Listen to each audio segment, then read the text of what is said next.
तो आइए देखिए आज क्लास 10th का फिजिक्स जो कि चैप्टर 1 का पार्ट 1 वीडियो में ये था किरण पुंज। जो किरण पुंज के तीनों प्रकार था इस प्रकार से अभिसारी किरण पुंज, अपसारी किरण पुंज और समानांतर किरण पुंज। तो ये सभी का परिभाषा हम अच्छे से समझाए हुए थे, लेकिन परिभाषा उसमें था नहीं लिखा हुआ, तो इसमें पूरा सभी का परिभाषा हम दिए लिए। तो पहला देखिए क्या है, अभिसारी किरण पुंज। अभिसारी किरण पुंज किसे कहेंगे? अभिसारी किरण पुंज वह जब कई किरणें एक बिंदु पर मिलती है। देखिए यहाँ पर क्या हुआ, बहुत सारी किरणें हैं, टोटल का टोटल एक बिंदु पे आके क्या हुए गए मिलती है, क्या हुआ अभिसारी किरण पुंज। इस प्रकार से कह रहा है जब कई किरणें एक बिंदु पर आके मिलती है तो उसे अभिसारी किरण पुंज कहते हैं। एग्जाम्पल के तौर पर इस प्रकार हुआ, जैसे देखिए सभी को एक साथ कब होगा, जब कहीं पे अगर शादी हो रहा है तो शादी में क्या होता है, सभी का एक एक जितने भी कुटुंबी का आदमी हैं एक साथ होके एकजुट होते, तो वो क्या हुआ अभिसारी किरण पुंज में। अभिसारी में आएंगे क्या, शादी फंक्शन में क्या होता है सभी के सभी एक साथ होते हैं, तो वो क्या हो जाएगा अभिसारी किरण पुंज। एक साथ उसमें हुआ तो अभिसारी किरण पुंज हुआ। अब देखिए दूसरा के अपसारी। अब शादी के बाद जिस प्रकार से सभी अपने अपने घर चले जाएंगे, तो शादी से पहले क्या था, शादी से पहले सब शादी में आ गया शामिल, तो वो क्या था अभिसारी। अब शादी के बाद फिर चले जब जाएंगे सब अपने अपने से दूर हो जाएंगे, अपने अपने घर जाएंगे, तो एक साथ सभी थे शादी में, उसके बाद सब अपने अपने दूर चले गए, तो उसमें क्या होगा अपसारी।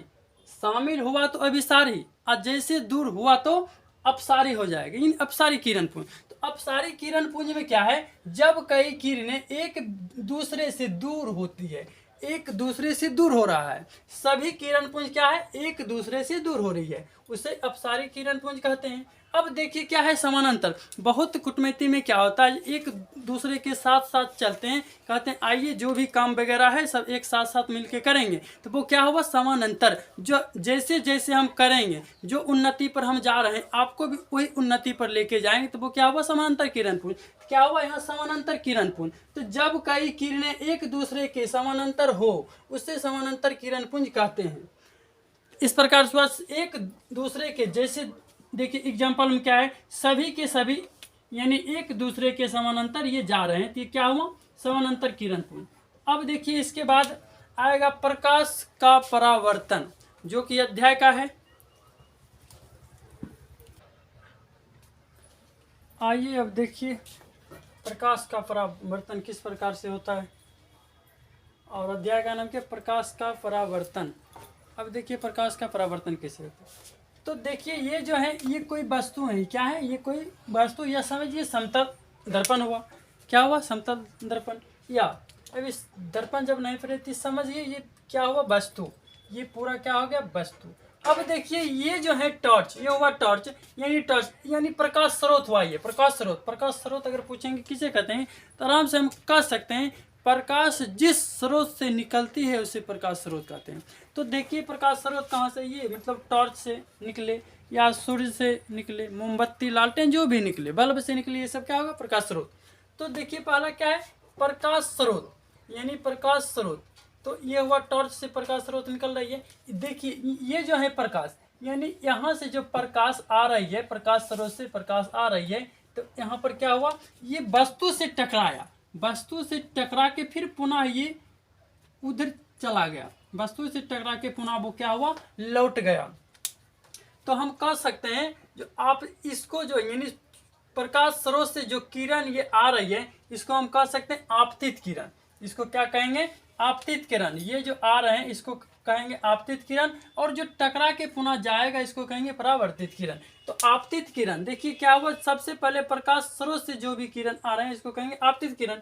तो पूछेगा कोई आपतित किरण क्या है, तो हम कह सकते हैं जो प्रकाश स्रोत से आ रहा है, ये प्रकाश स्रोत से ही, प्रकाश स्रोत से ही आ रहा है, तो कह सकते हैं प्रकाश स्रोत से निकलने वाली किरण को आपतित किरण कहेंगे।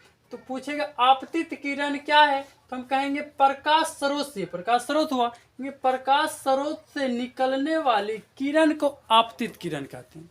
अब देखिए इसने टकरा के पुनः जब ये वापस चला गया, तो वापस जब गया तो इसमें क्या हुआ, इसका नाम है परावर्तित किरण। जैसे यहाँ पर क्या हुआ, आपतित तो ये प्रकाश स्रोत से जो आया आपतित किरण हुआ, अब ये टकरा के जैसे ये चला गया, इसको कहेंगे क्या, परावर्तित किरण। कौन सा किरण, परावर्तित किरण। तो अब पूछेंगे परावर्तित किरण किसे कहेंगे, तो हम आसानी से कह सकते हैं वस्तु से टकरा के, ये टकराया है क्या चीज से, वस्तु से, तो वस्तु से टकरा कर, किससे, तो वस्तु से टकरा कर पुनः लौटने की घटना की, वस्तु से टकरा कर जो चला गया उसको क्या कहेंगे, परावर्तित किरण। यानी वस्तु से टकराकर लौटने वाली किरण को परावर्तित किरण कहते हैं। आगे देखिए ये क्या है, ये हुआ अभिलंब। क्या हुआ, अभिलंब। देखिए ऐसे तो अभिलंब का कोई काम ही नहीं है, अभिलंब इस पर इसलिए डाला गया जो ताकि ये आपतित किरण और परावर्तित किरण के बीच में जो ये एंगल जो बन रहे हैं, ये कोण जो बन रहे हैं, ये कोण को दर्शा सके, कोण को आधा आधे में बांट सके, इसीलिए यहाँ पर जो है अभिलंब डाला गया है। तो यहाँ पर क्या होता, यानी आपतन कोण, ये जो एंगल है फर्स्ट एंगल, यानी ये अभिलंब और आपतित किरण के बीच में, ये जैसे हुआ अभिलंब और ये आपतित किरण के बीच में जो भी ये एंगल है, इसका नाम हुआ आई, यानी हिंदी में कहेंगे आपतन कोण। इसको क्या कहेंगे हम, आपतन कोण कह सकते हैं, आपतन कोण। और ये जो है अभिलंब और परावर्तित किरण के बीच में जो ये एंगल है, इसको कह सकते हैं परावर्तन कोण, परावर्तन कोण। तो देखिए इसको जो है हम आई से करते हैं सूचित और इसको आर से, यानी आपतन कोण को आई से और परावर्तन कोण को आर से निरूपित। ये दोनों जब भी हैं, यानी आपतन कोण और परावर्तन कोण दोनों क्या है, बराबर।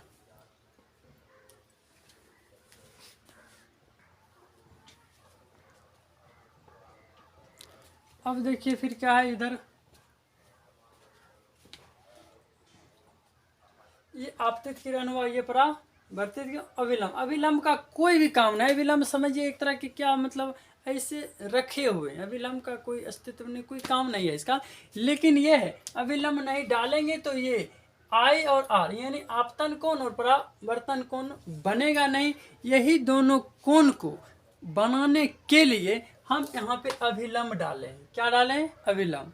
अगर अभिलंब को सोचिए यहाँ से अभी हम उठा के कहीं देंगे रख, क्या यहाँ पर एंगल दो आएगा, नहीं बनेगा, इसलिए ये क्या है, अभिलंब दिया गया। तो यहाँ पर देखो क्या है, परावर्तन किरण और इसको अभिलंब पूछेगा। अभिलंब क्या है या अभिलंब किसे कहते हैं, तो वस्तु पे देखो ये कहाँ है, वस्तु पे है, डाला गया कहाँ पे, वस्तु पे डाला गया, कहेंगे वस्तु पे डाले गए लंब को अभिलंब कहेंगे। यानी वस्तु पर सीधा जो लंबवत तरीके से डाला हो उसी को अभिलंब कहेंगे, यानी वस्तु पर डाले गए लंब को अभिलंब कहते हैं।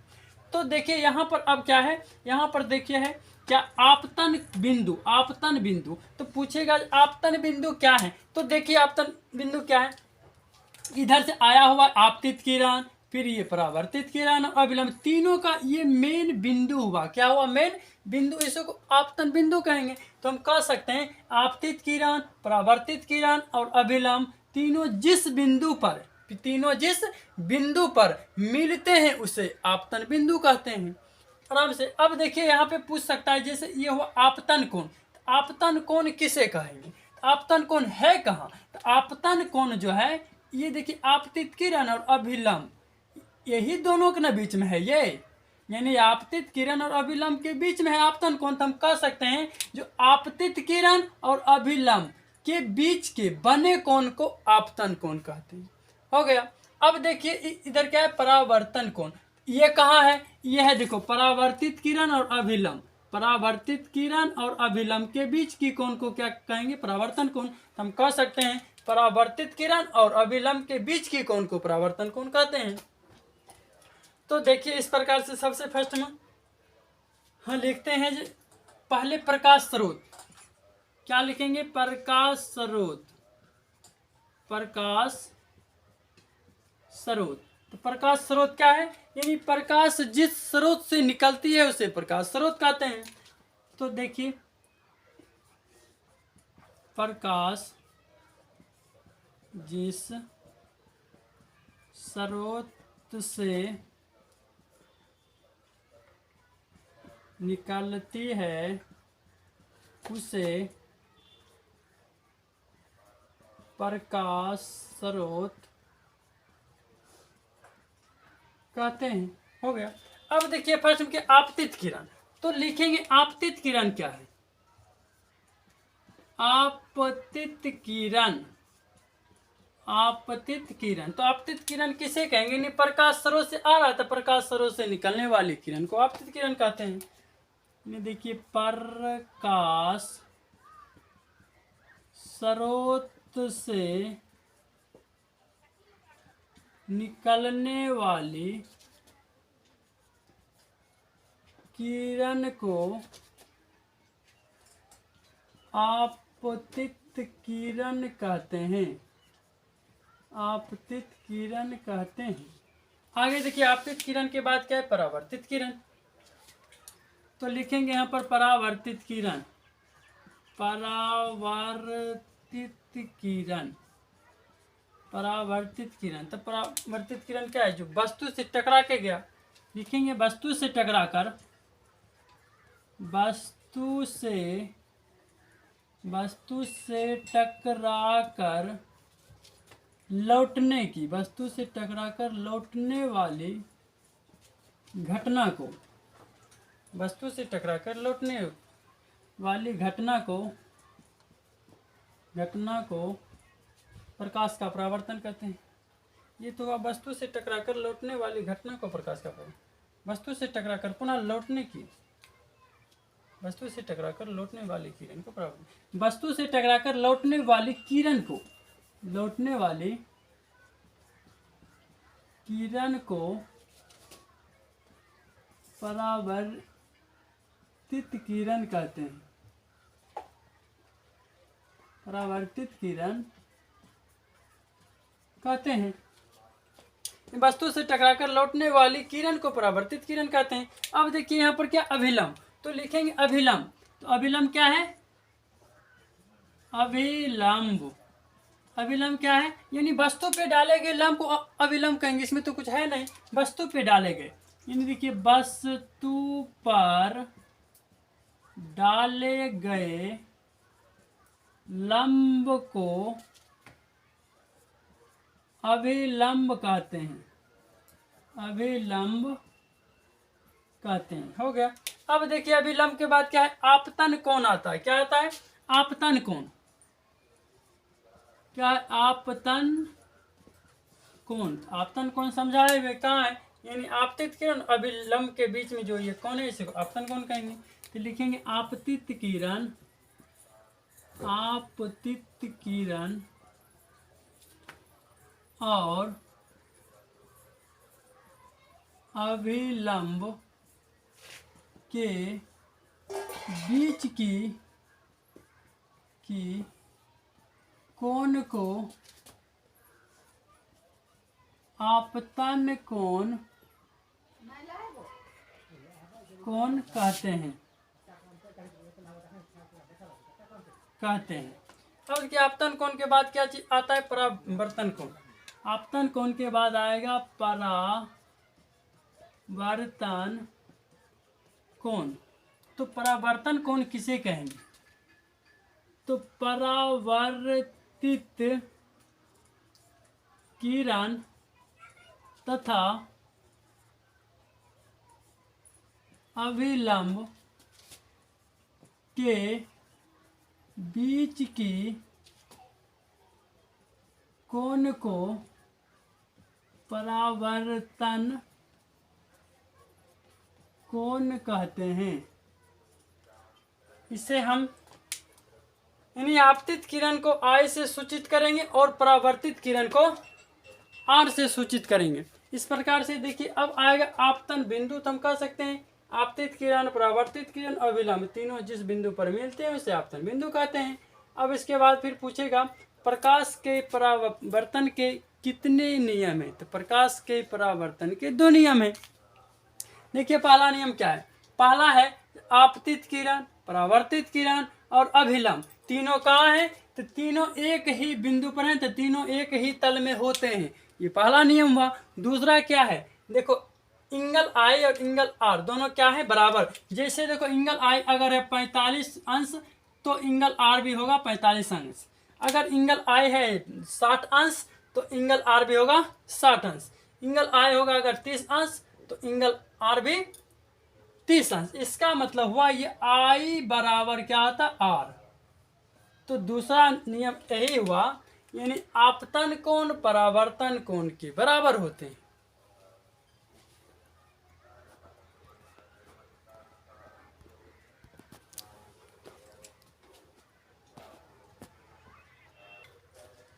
देखिए अब है प्रकाश के परावर्तन के कितने नियम हैं। ये बड़े इंपॉर्टेंट क्वेश्चन है, ये बार बार एग्जाम में ऑब्जेक्टिव में पूछे जाते हैं या सब्जेक्टिव में भी आता है क्वेश्चन। ऑब्जेक्टिव में सिर्फ ये पूछेंगे प्रकाश के परावर्तन के कितने नियम हैं। तो ऑब्जेक्टिव में ऑप्शन होगा 2, 3, 4 इस प्रकार से ऑप्शन। तो प्रकाश के परावर्तन के टोटल 2 नियम हैं। अब पूछेगा कौन कौन सा नियम है, तो देखिए दोनों नियम क्या है। पहला जो है नियम वो है आपतित किरण, परावर्तित किरण तथा अभिलंब तीनों एक ही तल में होते। जैसे था ना इस प्रकार से, इधर का था आपतित किरण, परावर्तित किरण और अभिलंब ये बीच में जो डाला गया था वो हुआ। जैसे देखिए ये जो था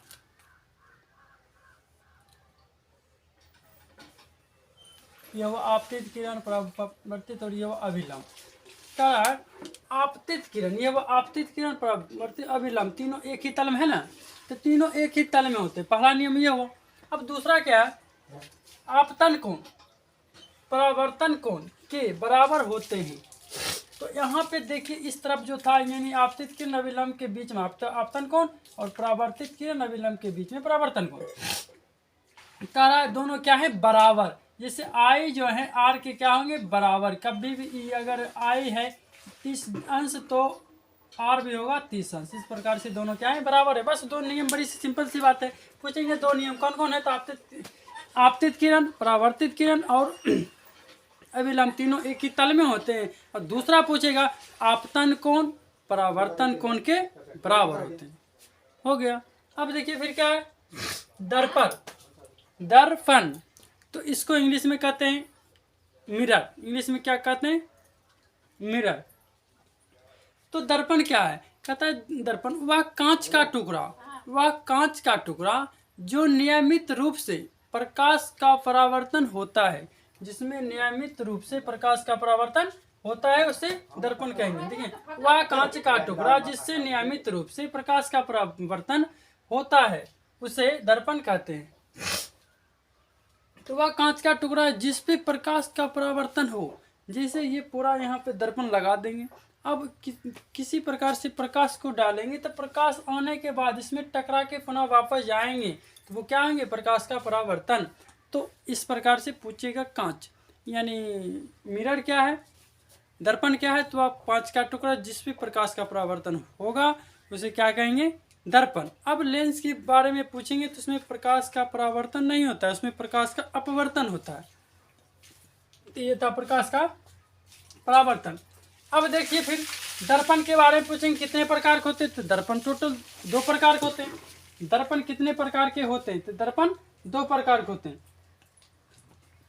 नंबर 1 समतल दर्पण और नंबर 2 गोलिया दर्पण। तो देखिए समतल दर्पण किसे कहेंगे, नंबर 1 में जैसे समतल दर्पण, तो समतल किसे कहेंगे, तो जिस दर्पण का परावर्तक सतह एकदम समतल हो, बिल्कुल समतल हो, उसे क्या कहेंगे समतल दर्पण। एकदम बिल्कुल प्लेन हो, उससे पूरा चने बिल्कुल प्लेन की तरह लगे तो वो समतल दर्पण होगा। तो एकदम सिंपल सी बात है, जिस दर्पण का परावर्तक सतह एक समतल हो उसे समतल दर्पण कहेंगे। जैसे देखिए समतल में क्या है,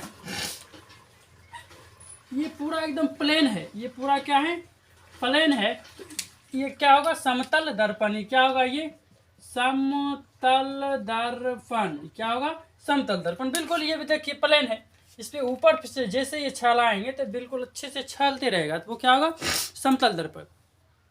अब आगे देखिए गोलिया दर्पण। नंबर 2 में क्या है गोलिया दर्पण। तो कहता है गोलिया जिस दर्पण का परावर्तक सतह एक गोली की भाग हो, बिल्कुल गोल की टाइप का हो। परावर्तक अर्थात बाहरी जो सतह है बिल्कुल गोल की टाइप होगा, वो क्या होगा गोलिया दर्पण। तो गोलिया का देखिए इस प्रकार से होगा, जैसे गोलिया दर्पण हुआ बिल्कुल रूप से ऐसे गोला होगा, ऐसे गोलीय दर्पण। और इसी में देखिए क्या होता है, इसी में एक साइड से होता है अवतल दर्पण और एक साइड से उत्तल दर्पण लगा हुआ रहता है। तो देखिए अवतल और उत्तल कैसे रहेगा, तो यहाँ के बाद देखिए आधा में ये क्या होता है अवतल, आधा में ये अवतल रहेगा और यहाँ के बाद ये जो है ये उत्तल रहेगा।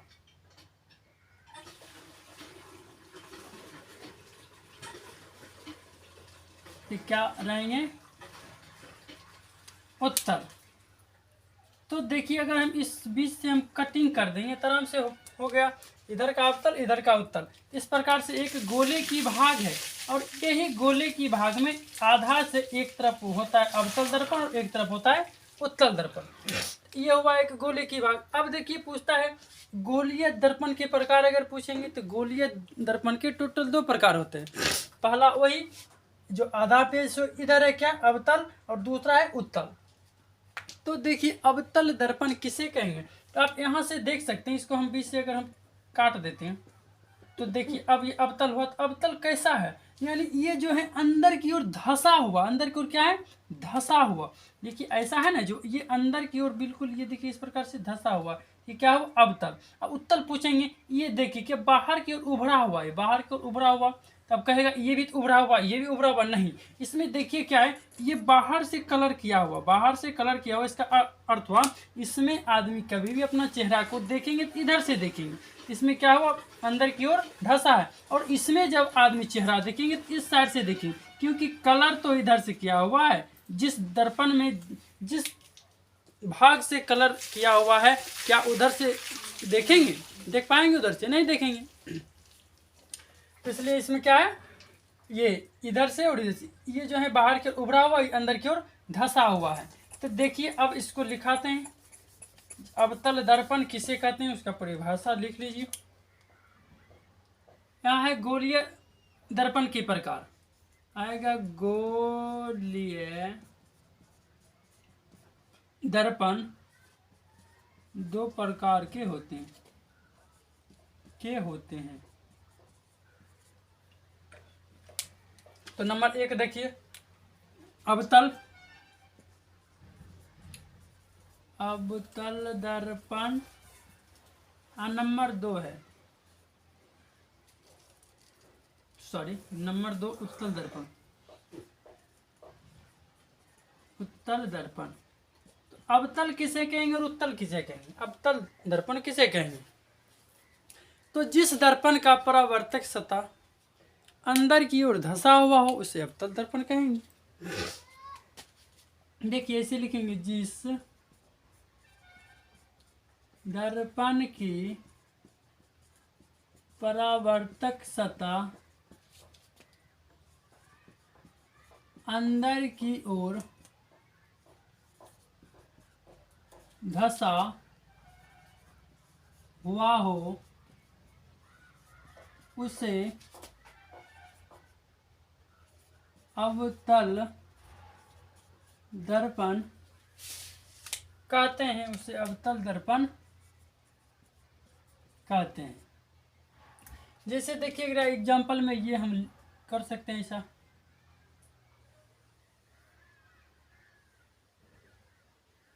देखिए ये अंदर की ओर धंसा हुआ है, तो हम अंदर से कलर नहीं करेंगे, कहाँ से करेंगे, यानी बाहर से कलर करेंगे। इसमें जो कलर करेंगे बाहर से, ताकि ये अंदर से वस्तु को इधर से देखिएगा। अब देखिए दूसरा है उत्तल। तो देखिए उत्तल का परिभाषा इस प्रकार से होगा, जिस दर्पण का परावर्तक सतह बाहर की ओर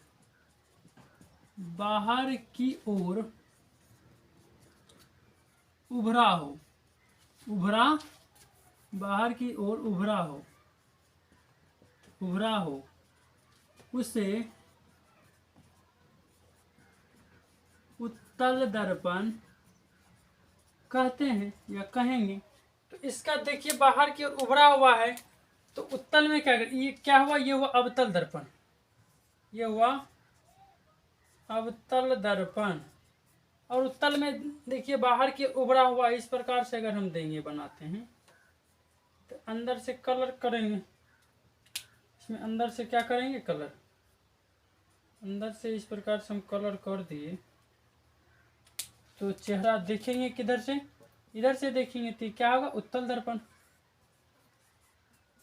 उत्तल दर्पण इस प्रकार से हुआ। सबसे फर्स्ट में पूछेगा प्रकाश के परावर्तन के कितने नियम हैं, तो 2 नियम हैं। कौन कौन, आपतित किरण, परावर्तित किरण और अभिलंब, तीनों एक ही तल में होते हैं। दूसरा है आपतन कोण परावर्तन कोण के बराबर होते हैं। फिर पूछेगा दर्पण, तो वह कांच का टुकड़ा जिसे नियमित रूप से प्रकाश का परावर्तन होता है उसे दर्पण कहते हैं। दर्पण के 2 प्रकार के हैं, पहला समतल दूसरा गोलीय। तो